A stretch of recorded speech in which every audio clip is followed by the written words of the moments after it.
Trabalhar no turno da noite na prisão de segurança máxima não era exatamente o trabalho dos sonhos, mas para mim já era rotina. Depois de anos como guarda prisional, já tinha visto de tudo e aprendido a não me impressionar com histórias. Mas havia um bloco específico na prisão que ninguém gostava de patrulhar, especialmente à noite. O bloco D, onde ficava a cela 9. A cela 9 era conhecida pelos guardas como amaldiçoada. Uma mistura de superstições e relatos vagos tinha alimentado essa fama, e aparentemente ela ficara pior depois que um dos prisioneiros cometera suicídio ali, alegando estar sendo perseguido por algo. Muitos diziam que ouviam ruídos, sussurros e até mesmo viam sombras dentro da cela vazia. Para mim, tudo isso era fruto da imaginação de quem passava muitas noites acordado, mas eu não me deixava levar. Eram apenas boatos. Naquela noite fui designado para patrulhar o bloco D. Peguei o rádio, lanterna e as chaves, preparando-me para mais um turno que eu esperava ser tranquilo. O bloco estava silencioso, e apenas o som das luzes de segurança vibrando ecoava pelos corredores vazios. As grades e as portas de ferro antigas faziam cada som parecer mais forte, mas eu estava acostumado. Quando passei pela cela 9 pela primeira vez, notei um frio incomum no ar. Não fazia sentido, já que todas as outras celas estavam em uma temperatura normal, mas dei de ombros e continuei minha ronda, ignorando o leve arrepio que sentia na nuca. Eu não acreditava nessas histórias, e não seria aquela cela que me faria mudar de ideia.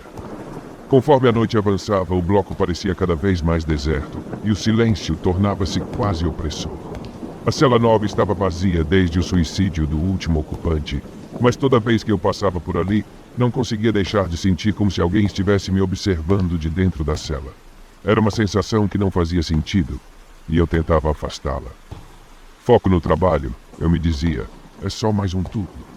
Mas, enquanto continuava a ronda, o pensamento de que algo poderia estar errado não saía da minha cabeça. Eu sentia a presença daquela cela como uma sombra constante no canto dos meus olhos, esperando que eu voltasse. Naquela noite, eu teria que passar por ali muitas vezes, e por mais que tentasse ignorar, uma parte de mim sabia que a cela 9 não era como as outras. Enquanto a noite avançava, o bloco D parecia cada vez mais mergulhado em uma quietude estranha, pesada. O único som era o dos meus passos ecoando pelos corredores, acompanhados pelo ocasional estalo das luzes fluorescentes. Passei pela cela 9 mais uma vez e assim que me aproximei senti o ar esfriar. A mudança de temperatura era evidente, e desta vez impossível de ignorar. Parei em frente à cela, encarando o interior vazio. A cela era escura, iluminada apenas pela luz fraca do corredor, mas havia algo de errado. Por um breve instante, pareceu que uma sombra passava pelos cantos da cela, como um vulto que se escondeu assim que percebi sua presença. Pisquei e olhei de novo, mas não havia nada ali, apenas o espaço vazio e as paredes de concreto frias. Dizendo a mim mesmo que era só o cansaço e o ambiente opressor do bloco D, segui em frente, tentando afastar a sensação de desconforto. Mas enquanto percorria o corredor, ouvi um som baixo, quase como um sussurro. Parei, tentando identificar de onde vinha. O sussurro parecia ecoar pelo corredor, difícil de localizar, mas a cada segundo parecia ficar mais claro. E eu tinha a estranha impressão de que vinha de dentro da cela 9. Aproximei-me novamente da cela, observando cada detalhe do interior, mas não havia nada. Ainda assim, o sussurro continuava, quase imperceptível, como se palavras indistintas fossem ditas por uma voz distante. Um arrepio percorreu meu corpo e um pensamento inquietante passou pela minha mente. Eu estava sendo observado. Tentei ignorar, voltei a andar pelo corredor e continuei minha ronda. Mas assim que me afastei da cela, o sussurro cessou. Olhei por cima do ombro, sentindo uma inquietação que não sabia explicar. Eu não era o tipo de pessoa que se impressionava facilmente, mas algo naquela cela parecia querer minha atenção. De volta ao posto de segurança, tentei esquecer o que tinha acontecido. Mas a imagem da cela 9 continuava presente, e a lembrança do sussurro insistia em ecoar na minha mente. Fechei os olhos por um momento, tentando me concentrar, mas percebi que, por mais que tentasse, o frio e o silêncio daquela cela estavam apenas começando a me afetar. Os corredores da prisão pareciam cada vez mais desolados. O silêncio tomava conta de tudo, tão intenso que o som dos meus próprios passos parecia alto demais, quase uma intrusão. Naquele turno, percebi que todos os guardas evitavam o bloco D, principalmente a área próxima à cela 9. Ninguém mencionava isso, mas os olhares rápidos e o modo como eles desviavam da área eram claros. E essa hesitação silenciosa apenas intensificava minha inquietação. Já era quase madrugada quando, em mais uma de minhas rondas, a inquietação se transformou em uma sensação de alerta. Passei mais uma vez pelo corredor da cela 9, tentando ignorar a presença constante e opressiva que parecia emanar daquele lugar. Foi então que ouvi algo que congelou meu sangue. Era um grito abafado, um som baixo e rouco, como se alguém estivesse gritando de dentro da cela. Parecia misturar dor e desespero, e ecoou suavemente pelas paredes frias do bloco. Imediatamente minha mão foi ao cinto, instintivamente procurando o rádio. Mas o grito cessou tão rápido quanto começou, deixando apenas o silêncio absoluto, como se o próprio prédio estivesse segurando a respiração. Senti um frio na espinha e me aproximei da cela, observando seu interior em busca de qualquer sinal de movimento. Era impossível. A cela estava vazia desde o suicídio do último prisioneiro, mas a sensação de que eu não estava sozinho era inegável. Respirei fundo, dizendo a mim mesmo que tudo aquilo não passava de ecos na minha cabeça, talvez um reflexo da tensão que os outros guardas me transmitiam. Pensei em voltar para o posto de segurança e ignorar o ocorrido, mas uma curiosidade inquietante me empurrou a investigar mais. Enquanto inspecionava os arredores, um espelho quebrado no corredor próximo chamou minha atenção. Era um espelho velho e empoeirado, mas nele vi algo que me fez parar. Uma sombra indistinta, no reflexo, parecia me observar de dentro da cela 9. Pisquei e olhei de novo, mas a sombra desapareceu, como se fosse apenas uma ilusão. Contudo, o frio intenso que senti no momento em que a vi era real. O ar parecia congelado, e a imagem daquela cela vazia se fixou na minha mente como se fosse uma lembrança gravada. Me afastei lentamente, mas sentia como se uma presença invisível me seguisse enquanto caminhava. Em cada corredor, em cada passo, era como se a cela me observasse, como se algo estivesse realmente preso ali dentro, esperando uma oportunidade para se fazer presente. O silêncio voltou a se impor, mas ele não trazia alívio. Era um silêncio que amplificava o medo. Voltei para o posto, mas uma coisa era clara. Aquela cela estava me chamando, e eu sabia que em algum momento teria que encarar o que quer que estivesse tentando se mostrar para mim. E no fundo, o medo se misturava a uma sensação estranha de que eu já fazia parte do mistério daquela cela. De volta ao posto de segurança, minha mente continuava presa às sombras e aos gritos abafados que eu ouvira na cela 9. Lembranças de conversas passadas com outros guardas começaram a emergir, e percebi que eu já ouvira histórias estranhas sobre aquele lugar, embora nunca tivesse dado muita atenção antes. A cela 9 sempre foi considerada diferente, e muitos dos prisioneiros que passavam por ali falavam em sussurros sobre o antigo ocupante. O último preso da cela 9, um homem chamado Álvaro, havia sido transferido para lá após apresentar comportamentos agressivos em outra ala. Antes de morrer, ele passou semanas dizendo que via uma sombra, uma presença que o seguia e o atormentava. Os outros guardas se lembravam bem do caso porque Álvaro gravou mensagens nas paredes da cela, advertências perturbadoras que pareciam relatar seu próprio desespero.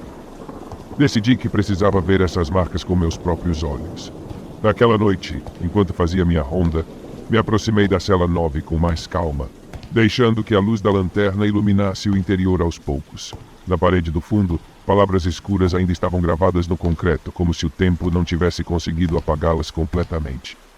Eram frases curtas, mas carregadas de significado. A sombra está aqui.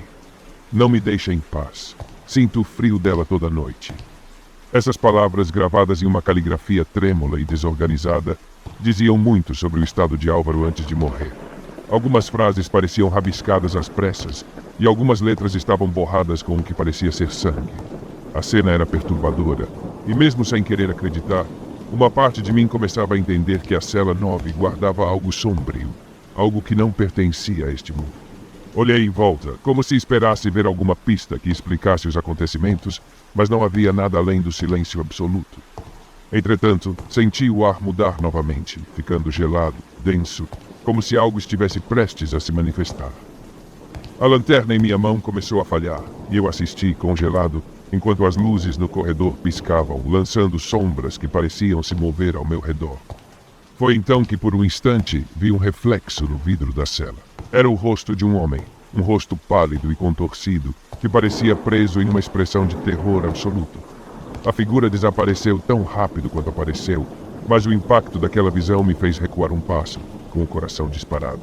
Meu rádio chiou, rompendo o silêncio, e ouvi a voz de um dos colegas perguntando se estava tudo bem. Levei um tempo para responder, tentando processar o que tinha acabado de ver. Sim, tudo normal, respondi, sem muita convicção. Fechei a cela e saí dali, mas a lembrança daquele rosto e das mensagens nas paredes continuava gravada na minha mente. Enquanto retornava pelo corredor, a sensação de que a cela 9 tinha um propósito sinistro ficou cada vez mais evidente. Álvaro não fora o primeiro preso a falar sobre uma presença naquela cela. Muitos antes dele mencionaram a mesma sombra, o mesmo frio inexplicável, mas ninguém conseguira definir o que ou quem estava ali. Alguns diziam que Álvaro enlouqueceu e que as mensagens nas paredes eram apenas o desespero de um homem sem saída. Mas após o que eu vi, não tinha mais tanta certeza. No fundo, sabia que a história de Álvaro e das sombras que o atormentaram estava apenas começando a se revelar para mim.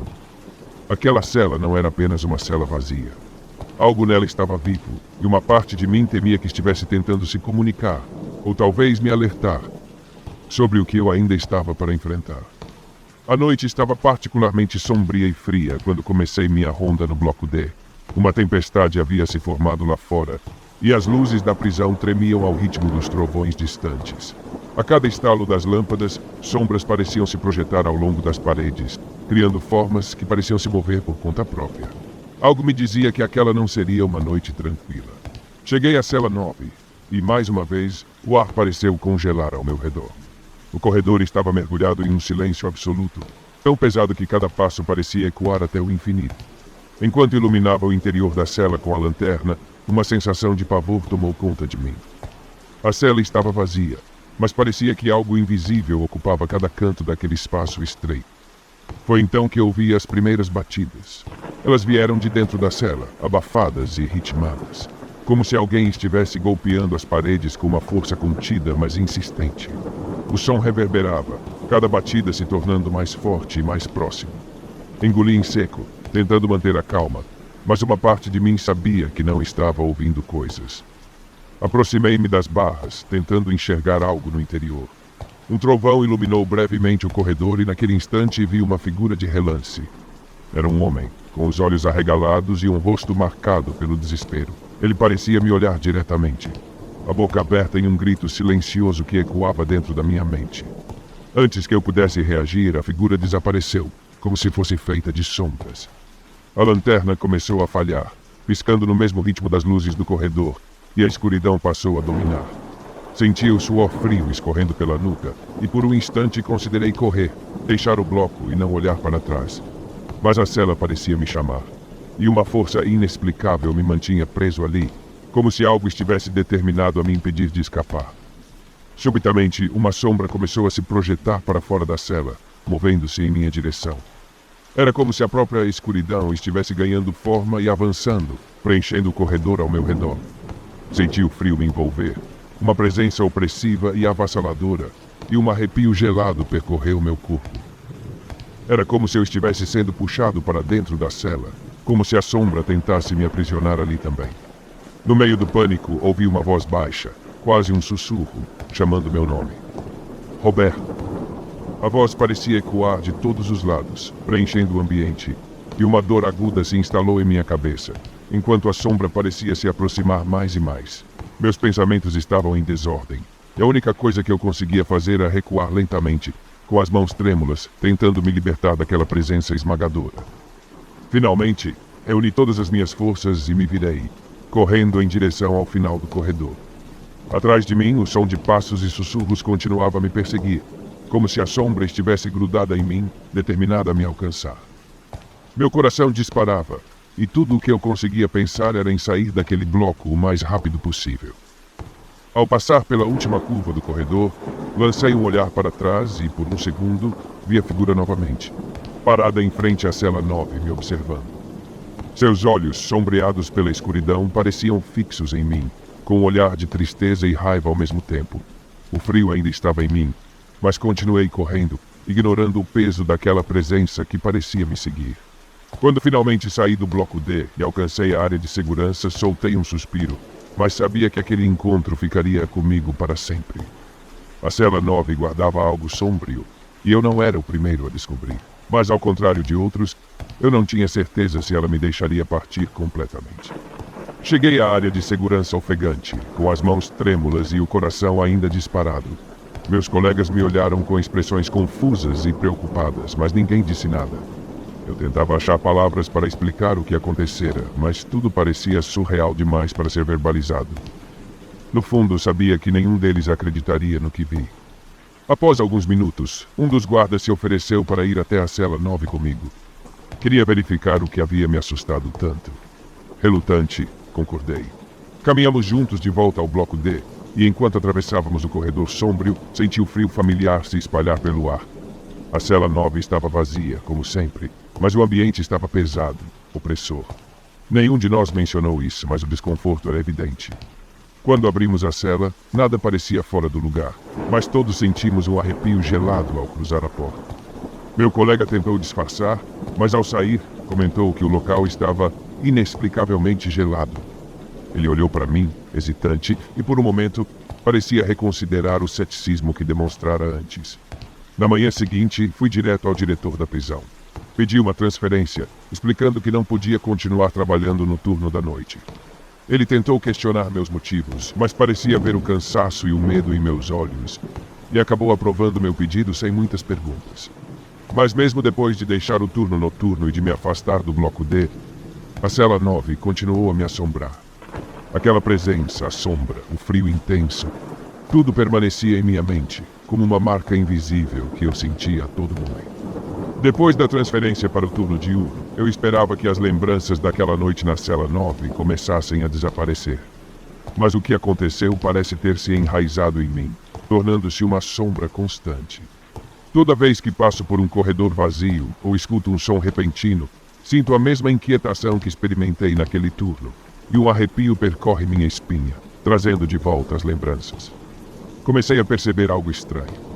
Em momentos de silêncio profundo, especialmente em lugares escuros, uma sensação familiar surge, como se uma presença invisível estivesse ao meu lado, quieta, observando. Algumas vezes, ao virar uma esquina ou ao passar por um reflexo em uma janela, tenho a impressão de ver aquela figura, o rosto pálido e a expressão de desespero que vi na cela. Piscar é o suficiente para fazê-lo desaparecer, mas a sensação de que ele esteve ali é persistente. Tentei racionalizar tudo, convencer-me de que era apenas o trauma de uma noite intensa, uma mistura de cansaço e superstição. Mas, cada vez que olho em um espelho ou sinto aquele frio repentino, a sensação de que o preso da cela 9 continua comigo só aumenta. Os colegas da prisão começaram a notar minha mudança. Alguns até mencionaram que pareço mais quieto, distraído. Como eu poderia explicar? Alguns eventos nos marcam de um jeito que palavras não podem traduzir. E o que vivi naquela noite parece impossível de compartilhar. Quando estou sozinho, é como se ainda sentisse aquele sussurro, um chamado distante que ouvi, como se ele nunca tivesse realmente partido. Agora tenho evitado ao máximo ficar sozinho em ambientes escuros. Cada corredor mal iluminado, cada sombra que passa, me faz lembrar que talvez eu não tenha deixado a cela 9 para trás completamente. Talvez, de algum modo, ela tenha deixado uma parte de si em mim. E todas as noites, quando fecho os olhos, sinto que a presença está ali, silenciosa, esperando o momento certo para me lembrar que certos lugares nunca nos deixam verdadeiramente.